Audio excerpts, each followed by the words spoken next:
hii ni juma takatifu.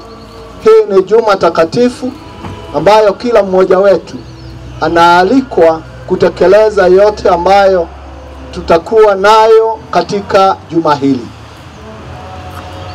Kwa siku hii ya leo, sisi tuko na kuandama kwenda kanisani au maandamano kwenda kanisani.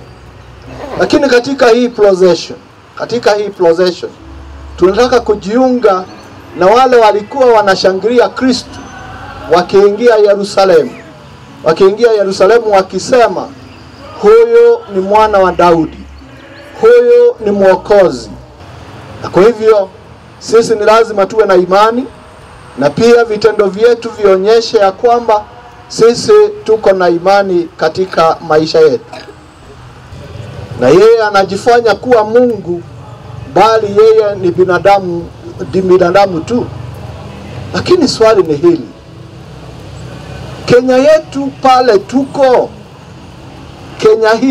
Kenya hii yetu ambayo tuwaipenda na sisi tujipeana kila siku na kila saa, Kenya hii yetu iko na watu wanazuia yale mazuri, au haina wale wanazuia yale mazuri?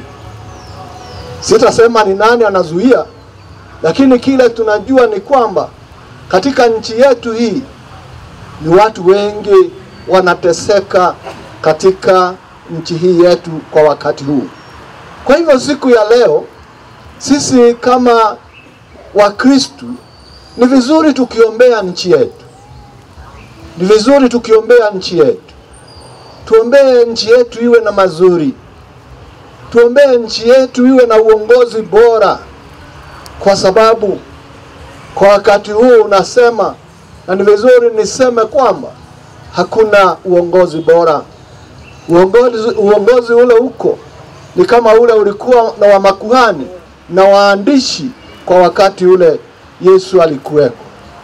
Kwa hivyo tuombe nchi yetu iwe na uongozi bora, ili kila mmoja wetu awe na furaha, na nchi yetu iweze kunawili, yale yote tunafanya yaweze kunawili katika maisha yetu. Kwa hivyo ningetaka kwa siku hii ya leo tunaingia na Yesu Yerusalemu, ili akatimize fumbo kuu la imani yetu. Tuombee nchi yetu kwa njia ya kipekee. Tuombee nchi yetu kwa njia ya kipekee. Na pia sisi tujiombee. Kila sisi tujiombee, ili hata sisi tuwe wakamilifu kwa maisha ya Kikristo.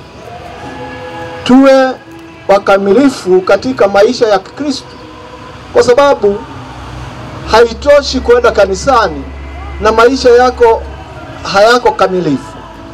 Basi sisi tuombe tuwe wakamilifu.